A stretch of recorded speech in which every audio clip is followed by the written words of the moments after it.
The boardroom was dead silent as I clicked to the final slide of my presentation.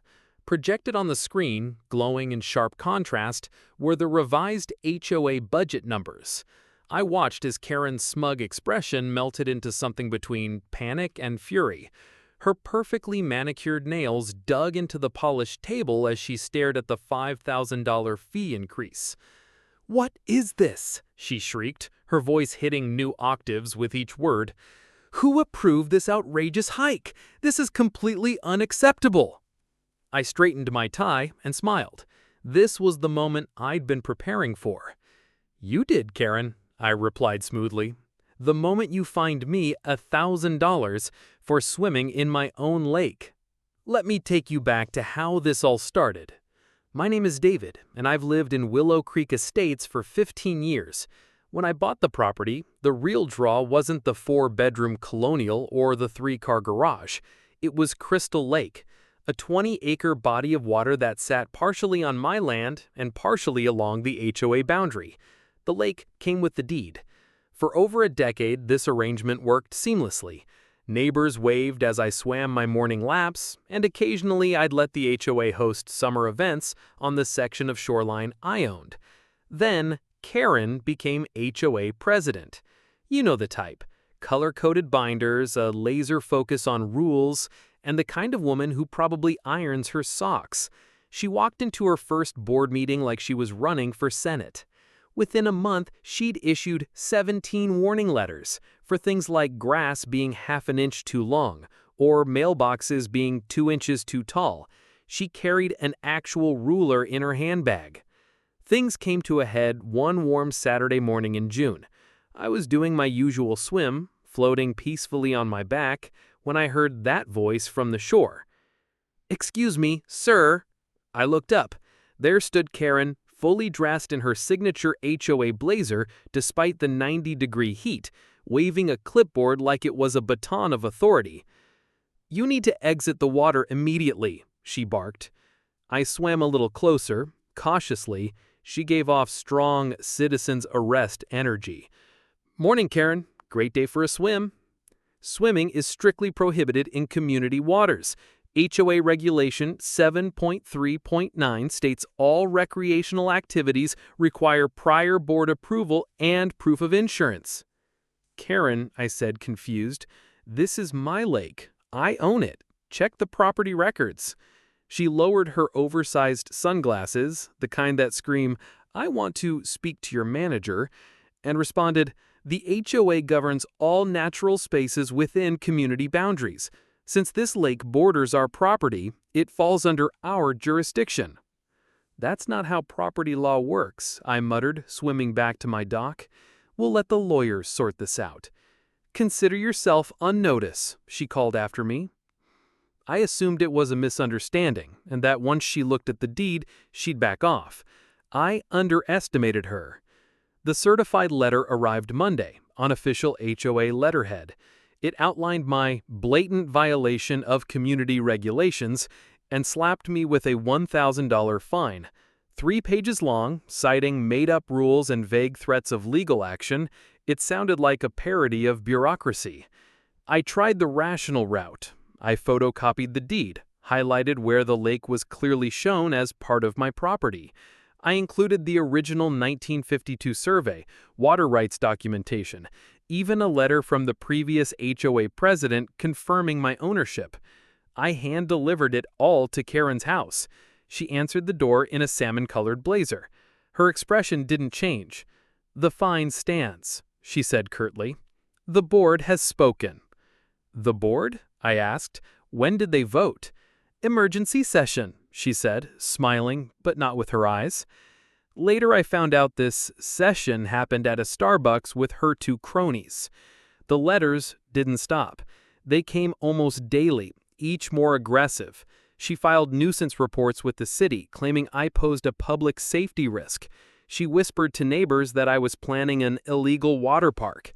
Mrs. Henderson, from 2 doors down, asked if I was going to start charging for paddle boats. That's when I stopped playing defense and started digging. I pored over HOA records, bylaws, contracts, archives, everything I could get my hands on. Then I found it, the golden ticket, a 1998 easement agreement. It allowed the HOA access to a small part of my property for maintenance, a gravel road and a patch of shoreline they used for events. But here's the kicker. It expired after 25 years unless renewed. It was now 2024. No one had renewed it. I double-checked with my lawyer. He laughed when I told him this. So, she's fining you for using your own land while her group is trespassing on it, he said. This is going to be fun. I waited for the next HOA meeting. Karen loved these. She ran them like courtroom dramas with a gavel and parliamentary procedure. When my name was called for public comment, I stood up with my own leather folder. Two can play the clipboard game. Madam President, I began, matching her formal tone, I'm here to address the expiration of the HOA's easement on my property. The room fell silent. Karen's grip on her gavel tightened. I passed out copies of the expired agreement. The HOA's legal access to the beach and road on my land expired 6 months ago. I've tolerated trespassing out of goodwill, but recent events changed that. Her face went from red to ghost white, to a shade of purple I didn't think humans could turn. We've used that access for decades, she blurted, without legal authorization. I pulled out the new lease. Going forward, continued access will cost $5,000 per year. Gasps. A coffee cup clattered. Karen lost her composure. This is extortion. Actually, it's discounted. 3 realtors provided comps for lakefront utility access. I leaned in.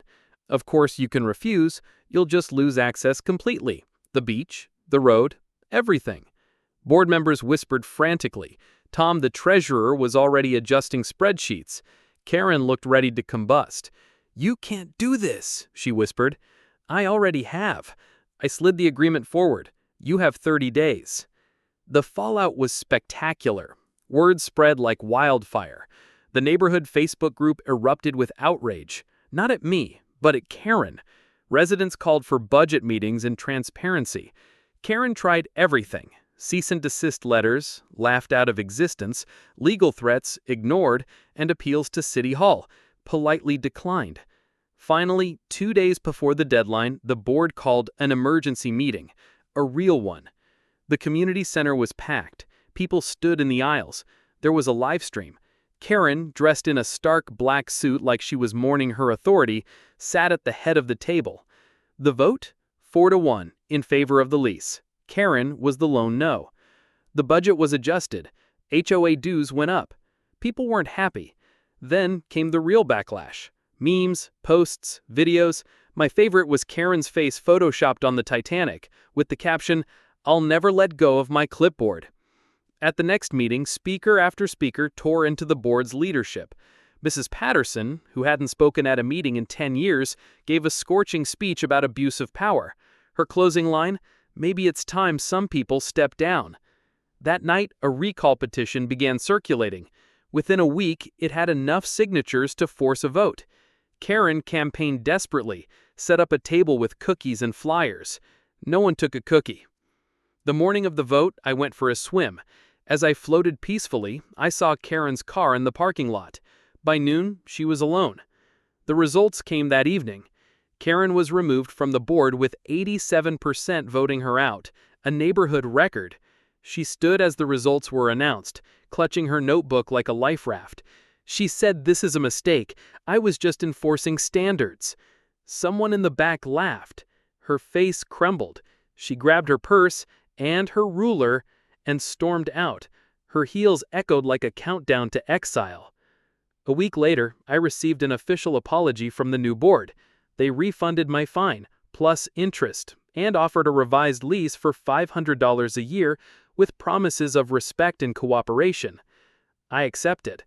To celebrate, I put up a new sign at the edge of my lake. In bold, cheerful letters, "Private property, swim free."